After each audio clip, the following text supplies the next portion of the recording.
Mэрия вообще иштебейт атта. Бүт жер ушундай болуп атпайбы? Мэрге 1 ай болду. 1 айдан да өтүп кетти. Канча күндөн? Бизге азыр жолтоо болбочу дейм, миним. Жолтоо болгон жок. Ары тургула. Биз интервью алып атабыз. Биз интервью алып атабыз. Булар мэриянын баягы пиарчылары, маалымат катчылары келип алып эми эки жагымдан жанагындай тим эле мындай шыпылдап жанагы мэрди мактап аткандагыдай кылып тартып жүрүшөт. Силерге суроо жок. Силер мактай бергиле мэрди. Мэрди барып айта бергиле. Манипуляция кылып атасызбы? Не деген көрүнүш? Мен сизге суроолорду мындай. Мен сиздин иште окумаңызды аябай жакшы билем. Анан не болду? Мен сиз менен сүйлөшпөйм, кечирим сурайм. Бирок мен сиз менен сүйлөшпөйм. Маалыматты манипуляциялоо максатында сүйлөшүшүңөр керек, билесиңерби?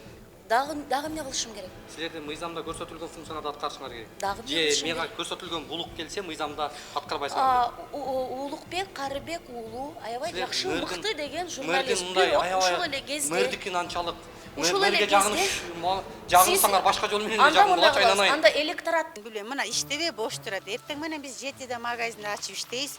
Булар 9-да келип иштейт. Булардын кандай рабочий времясы экенин билбейм. Саат түштө саат 1-де обедке жабышат, 3-кө чейин обед кылышат. Кечинде как положено 5-те жок бияктан. Рабочийлерди көрбөйсүң. Мына урматтуу мэр, Ушундай темп менен иштеп атышат да мына булар. силердин подрядчик компанияңардын акыбалы бизго мейли калп айталы, мейли биз силерди жамандап атаптырбыз. А бул жакта жашоочу, бул жердин магазиндин ээси, күндө ушул жерде турган адамдын бул сөзү. Силердин жапканыңардан, ачканыңардан эмне толук болуп атат? А эмне кылышыбыз керек? Жаап коюп жатасыңар могу жерде, эч кимиңер жок. Жатканда бул жер деген Биз келдик, жок эч кимиңер. Кече 3 күндө көзөмөлдөп атам деген вице-мэриң да баарысы калп айтып атабы. Вице-мэр сен келгенде эле тура калыш керек ушул жерге. Кана иштеп атканыңар? Силер бизди сыйлабайлы боло, мейли. Шаардыктарды сыйлап койгула. Биз шаарды сыйлаган үчүн ушул жумуштарды аткарып атабыз да. Ушул шаар үчүн болот атмы? Жатканыңарды айтып атпайбы? Жатканда айтат да, любой эле киши айтат. Мейли, кээде 1 саат туруп калат. Анткени казып аткан жерде. Мэр менен эле силердики туурабы? Мэр экөөңөр. Анда сеники эле туурабы? Мэр экөөңөр эле туура кыласыңар. Сеники туурабы? Элдики калппы? Ким айтып атат? Элди калпты. Элди пут айтып атпайбы бул жерде? Айтып атпайбы эл? Бул Канчада келип атасыңар, канчада кетип атканыңарды айтып атпайбы? Бир эле киши айтып атат аны. Мына өзүңүздөр көрүп турган бул канализациянын түтүктөрү экен. Муну алмаштыруу үчүн Бишкек мэриясы жалпы жолдан 8 миллион евроны Европа өнүктүрүү банкы аркылуу алып алмаштырып атыптыр.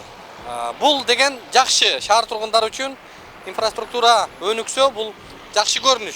Мен элге жооп берип атам. Силердин шылтооңарды уккум келген жок. Мен карабайм анан Кайсы карайт шылтоо? дейт. Мага тиешеси жок башка. Кайсы шылтоо? Мага тиешелүү эмес деп атпайсыңар? Мен кайсы шылтоону айтып атам? Мага тиешеси жок деп Мен атпайсыңар? айтып атам, жол боюнча айтып атам. Жол боюнча мен толук айтып бердимби?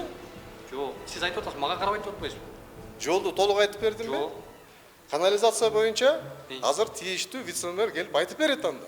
Жанагы Некрасова көчөсү ылдый. Качан ачылат ал жак? Московскийге чейин.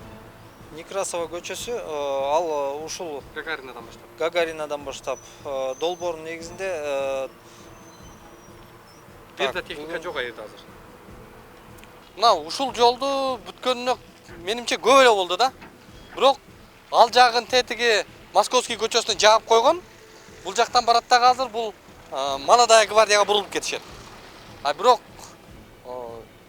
түтүктөрдү көмгөндөн кийин асфальттоо иштерин эмне үчүн жүргүзбөй атышат? Мэриянын кызматкерлери маалыматтык жактан коомчулукка, шаардыктарга маалымат чыгарганы келишиптир. Бирок таң калыштуусу булар келгенде эле бүт техникалар иштеп калат. Бүт баары керемет эле баары өз иши менен алек болуп атат да. Бирок тез бүткөндө канча күндө бүтмөксүздөр? Жапканда жибек жолун. Эгер жибек жолун жапканда 4 күн. Эми мен сизге айтып атайын, жана азыр профсоюзный менен жибек жолунун ортосу бар да. Мэрия түнкүсүн көрбөйт экен да, мындайча айтканда, чынбы? Синип нормасына туура келбейт экен, күндүз иштеш керек экен. Мейли түнкүсүн жок дегенде мындай тромбовка иштерин кылса болобу? Кечирим сурайм, болду, убактым менен өтүп. Сиздин келгениңиз кандай? Нени чечип бересим? Мен Эч нерсе чечпей экенсиңер да?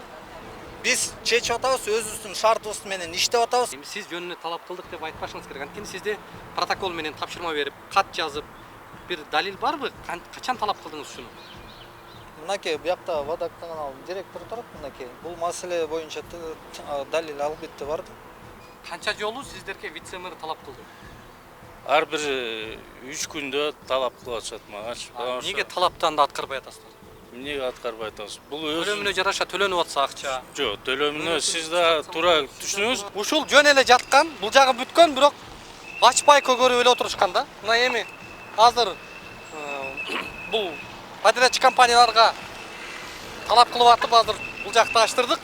Подрядчик компанияларга Бишкек мэриясынын, мэрдин талаптары жок болгондуктан, булар көзөмөлдөбөгөндүктөн ошолор 2 киши менен 4 техниканы коюп айлап жаткандыктан айынан дал ушундай жол тыгындары пайда болуп атат.